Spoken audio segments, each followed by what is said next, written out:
Та бүхэндээ энэ удаагийнхаа видеогоор ангийн багш маань хэрхэн яаж сурагч болон эцэгхээ урих вэ гэдэг талаар зааварчилгааг өгье.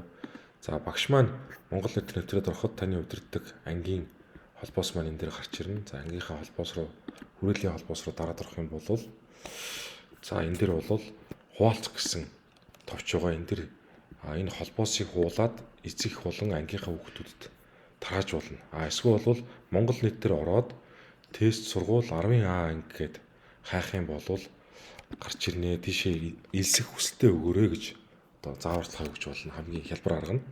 За тэгэхээр хүүхдүүд маань бол орж ирээд Монгол нийтээс бол хайлт буюу тэрийн дэсгээс хайх боломжтой. Энэ дэр 10А гэж хайж болно. За 10А анги гэх юм бол ангийн хүрээлэн гарна. Эндээс бол элсэх хүсэлтээ илгээчихэд багш маань хүсэлтээ аваад сурагч болон эцэгхээ ангидаа оруулах нэ. За гишүүний элсэх хүсэлт буюу энэ зүүнтлийн товч тарах юм бол саяны 206 гэдэг тест одоо аккаунт буюу сурагчийн хүсэлт орж ирсэн байна. Энэ төр хүсэлтийг зөвшөөрж болно. Эсвэл эндээс гишүүн гэдэг одоо зэснээс хүсэлгээс хэрэглэж дотор бол бас орж ирж байгаа. За эндээс хүсэлтээ аваад оруулах боломжтой байх нэ. За ингээд хүсч зөвшөөрөх юм бол тухайн хүүхэд маань ангийнхаа групптэй буюу хүрээлэлтэй эсэд орчиж байна. За ингээд илссэн гэдэг зүйл харагдаж байна. За хэрвээ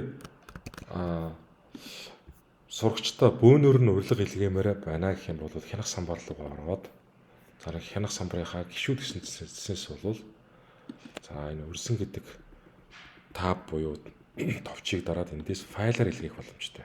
За жишээ файлаа татчих болно. Жишээ файл татах юм бол Excel файл формат гарч ирнэ. Excel формат дээр бол ангийн хүүхдүүдийн мэдээлэл эндээ оруулаад овог нэр, регистр утасны дугаар оруулчих болно. За имэйл бол оруулахгүй ч гэж болно.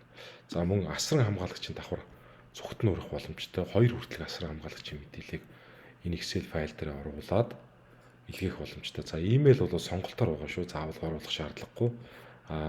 Сурагчдынхаа бол регистрийн дугаарыг бол оруулах шаардлагатай байгаа.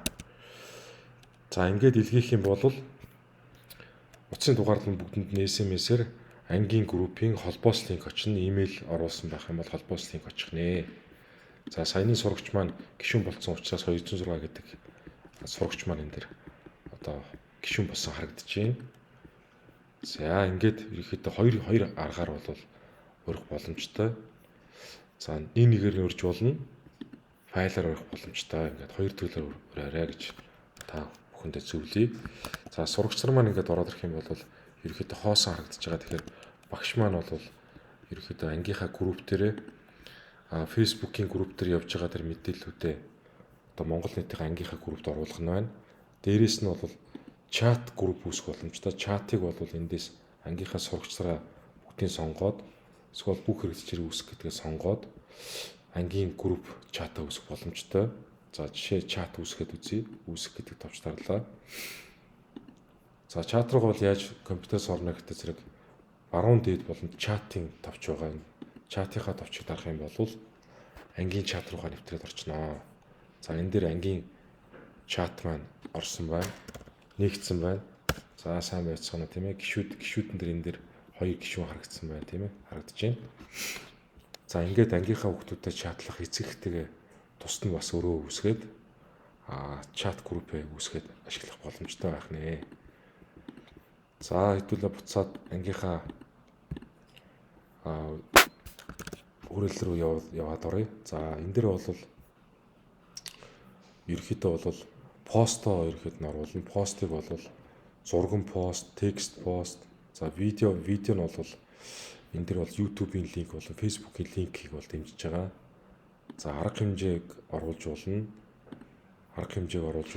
Эхлэх дуусах огноо. За ямар хэлбэрээр арга хэмжээг зохион байгуулах мэдээлэл оруулж болно. За энэ дээр санал асуулга бас оруулж болно. За зурган байдлаар оруулж болно. Зүгээр текст байдлаар ч оруулах боломжтой.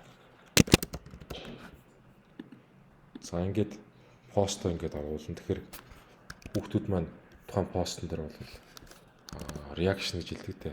Коммент, лайк хийх боломжтой, хуваалцах боломжтой байгаа. Чатаараа чатлах боломжтой байгаа. За ерөнхийдөө бол гар утасныхаа аппликейшнийг ашиглаад багш нар маань чатлах боломжтой, дээрээс нь пост оруулаад явуучих боломжтой. Удирдлагын эсхийг хэзээ ашиглана гэдэг зэрэг хүүхдүүдэд урих эцэг ихээ ерөөхдөө урихтаа ашиглах боломжтой шүү. За ингээд та бүхэндээ хэрхэн яаж эцэг ихээ урих боломжтой талаар заавар видеог хүргэлээ. За баярлалаа.